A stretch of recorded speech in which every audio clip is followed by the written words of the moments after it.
আস।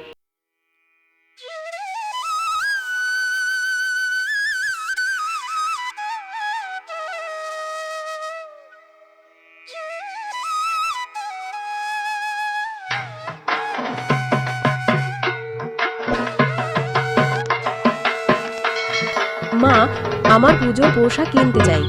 আমার বন্ধুরা সবাই কিনেছে। আমরা কবে কিনবো মা? বলো না।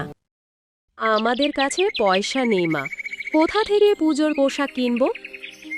তোর বাবা মারা যাওয়ার পর তোকে অনেক কষ্টে মানুষ করেছি, কিন্তু তোকে পোশাক কিনে দেবার মতো আমার সামর্থ্য নেই মা। আমার বন্ধুরা সবাই পুজো দেখতে যাবে, কিন্তু আমি যাব না। তার কারণ আমার তো কোনো নতুন পোশাক নেই, তাই আমি বাড়িতে একাই থাকব।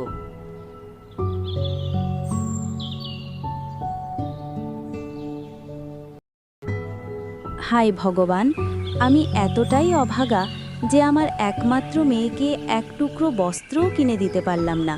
পুজোয় মেয়েটা মন খারাপ করে বসে আছে। জমিদার বাড়িতে গিয়ে দেখি যদি কোনো নতুন কাজ পাই তাহলে মেয়ের জন্য নতুন পোশাক কেনা হবে।